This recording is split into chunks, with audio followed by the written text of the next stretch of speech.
नमस्कार, आप देख रहे हैं CWB हिंदी न्यूज़।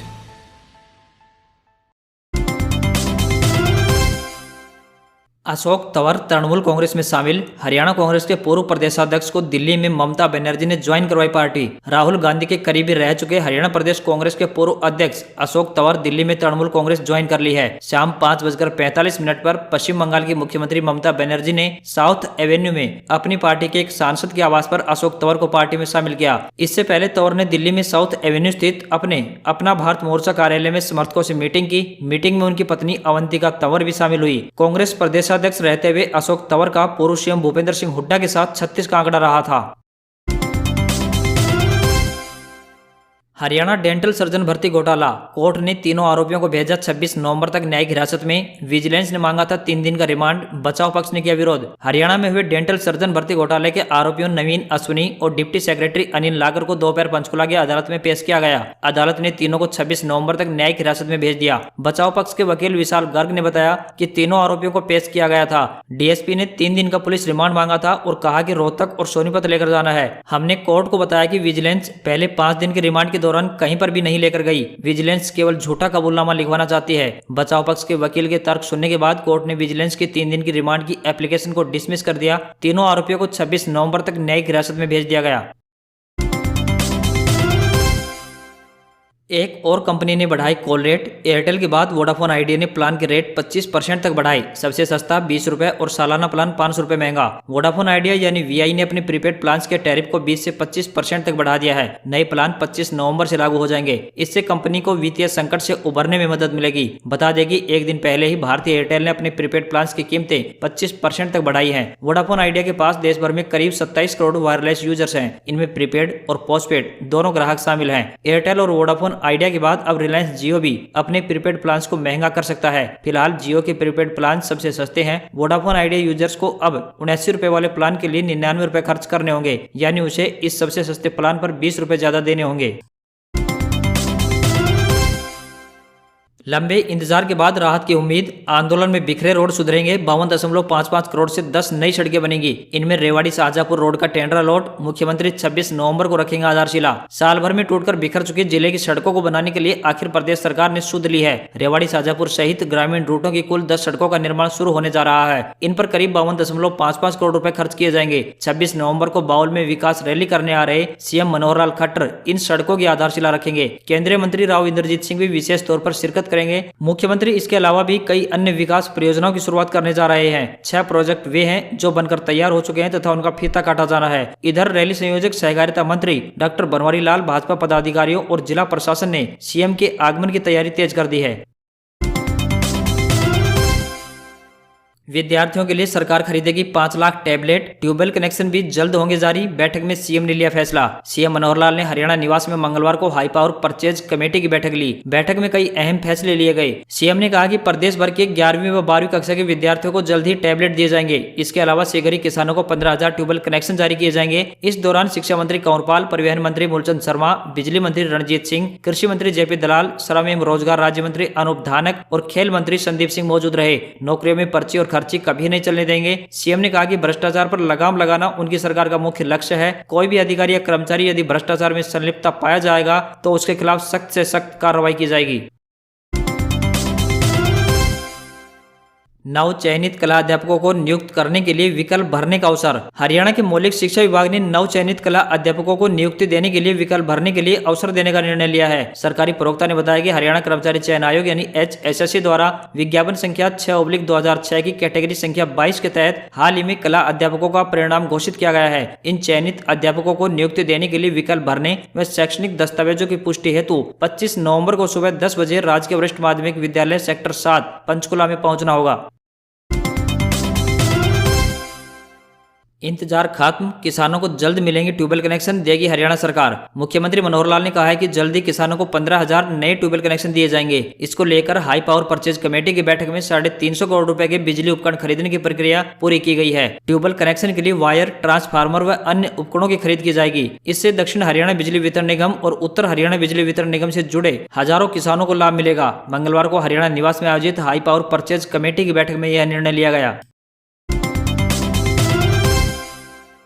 खुशखबरी, महिलाओं और छात्राओं के लिए रोडवेज विभाग चलाएगा अतिरिक्त बसें। अंबाला रोडवेज में जल्द ही बसों की संख्या में बढ़ोतरी होगी। इस बारे में जानकारी देते हुए अंबाला के नए जीएम जोगिंदर राउत ने बताया कि हरियाणा के गुरुग्राम में 800 नई बसें तैयार हो रही हैं, जिनमें से कुछ बसें अंबाला डिपो को भी मिलने वाली हैं। इससे लोगों को सुविधा होगी और साथ ही उनकी यात्रा सुखद होने वाली है। उन्होंने बताया कि पहले रात्रि ठहराव बसें बंद थी, लेकिन अब उन्हें फिर से चलाने की प्रक्रिया शुरू कर दी है। हमने महिलाओं व लड़कियों के लिए स्पेशल बसें भी लगानी शुरू कर दी हैं। जिन रूटों पर महिलाओं और छात्राओं की संख्या अधिक होती है, वहां पर हम रोडवेज बसों की संख्या में बढ़ोतरी करते हुए महिलाओं के लिए स्पेशल बसें शुरू कर रहे हैं। बस चालकों परिचालकों को आदेश दिए जा रहे हैं कि वे नियमित समय पर अपनी बसों को लाएं तथा निर्धारित बस स्टॉप पर बसों को अवश्य रोकें। हरियाणा में 5 लाख परिवार छिपा रहे कमाई, परिवार पहचान पत्र व राशन कार्ड के डाटा में अंतर, अपात्रों की सुविधाएं बंद करने की तैयारी। सरकारी सेवाओं में परिवार पहचान पत्र यानी पीपीपी लागू किए जाने के बाद विभिन्न स्तरों पर अनियमितताएं पकड़ में आने लगी हैं। खाद्य एवं आपूर्ति विभाग में करीब 5 लाख राशन कार्ड उपभोक्ता ऐसे मिले हैं जिन्होंने सालाना कमाई PPP यानी परिवार पहचान पत्र में अलग दिखाई है, तो PDS यानी पब्लिक डिस्ट्रीब्यूशन सिस्टम में अलग दिखाई है। इसके अलावा अंत्योदय व BPL राशन कार्ड धारकों में से भी 80,000 राशन कार्ड ऐसे मिले हैं जो निर्धारित मापदंडों पर खरे नहीं उतर रहे हैं। हरियाणा सरकार अब ऐसे तमाम अपात्र परिवारों को दी जाने वाली सुविधाएं बंद करने की तैयारी में है। अब तक 2 लाख से ज्यादा परिवारों को वेरिफिकेशन हो चुका है और बाकी बचे हुए परिवारों की वेरिफिकेशन का काम इस महीने के अंत तक पूरा कर लिया जाएगा। किसान आंदोलन का 1 साल। भारतीय किसान यूनियन ने कहा कि 26 नवंबर को टेकरी बॉर्डर पर हरियाणा और पंजाब से इतने किसान आएंगे कि जगह कम पड़ जाएगी। दिल्ली के टेकरी बॉर्डर पर चल रहे किसान आंदोलन में खाली पड़े टेंटों को भरने के लिए किसान जत्थेबंदियों ने नया एक्शन प्लान शुरू किया है। हरियाणा और पंजाब के किसानों के बॉर्डर तक पहुंचने के लिए ड्यूटी लगाई गई है। 26 नवम्बर को दिल्ली की सीमाओं पर चल रहे आंदोलन को 1 साल पूरा होने वाला है। किसान नेता मंच से आंदोलन का लेखा जोखा देंगे। आंदोलन के दौरान किसानों ने क्या खोया और क्या पाया, इसकी जानकारी उन्हें दी जाएगी। भारतीय किसान यूनियन राज्यपाल के महासचिव प्रगट सिंह का कहना है कि किसान 26 नवंबर को आंदोलन की जीत का जश्न मनाएंगे और जो झोपड़ियां खाली हैं वे एक बार फिर से भर जाएंगी। हरियाणा और पंजाब से इतने किसान आएंगे कि उनके रहने के लिए जगह कम पड़ जाएगी। प्रगट सिंह ने सरकार से संयुक्त किसान मोर्चा द्वारा प्रधानमंत्री को लिखी गई खुली चिट्ठी की सभी 6 मांगे पूरी करने की मांग की है। उनका कहना है कि कानून तो रद्द होंगे ही, साथ ही MSP और अन्य मांगों को भी लेकर बातचीत शुरू होनी चाहिए। 27 नवंबर को संयुक्त मोर्चा एक बार फिर से बैठक करेगा। इस बैठक में निर्णय लिया जाएगा कि 29 नवंबर को किसान दिल्ली में ट्रैक्टर पर सवार होकर मार्च निकालेंगे या फिर नहीं।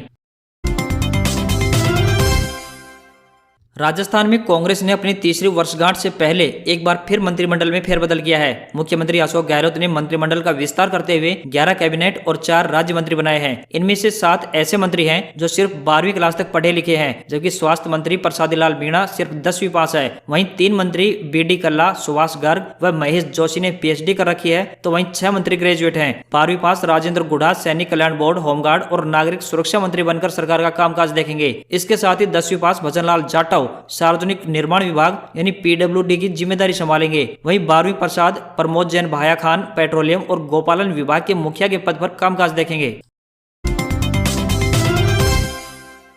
पटवारी परीक्षा 2021 की आंसर की जारी। सवाल और जवाब पर 26 नवंबर तक दर्ज करा सकते हैं आपत्ति। राजस्थान में 23 और 24 अक्टूबर को आयोजित हुई पटवारी भर्ती परीक्षा की आंसर की जारी कर दी गई है। राजस्थान कर्मचारी बोर्ड की ओर से सोमवार देर रात 2 दिन हुए चारों पेपर की आंसर की जारी कर दी गई है। अभ्यर्थी विभाग की वेबसाइट rsmssb.rajasthan.gov.in पर इसे देख सकते हैं। इसके साथ ही अभ्यर्थी को अगर किसी सवाल या फिर जवाब में आपत्ति हो तो वह 100 रुपए का शुल्क देकर अपनी आपत्ति 26 नवंबर रात 12 बजे तक ऑनलाइन दर्ज करवा सकता है।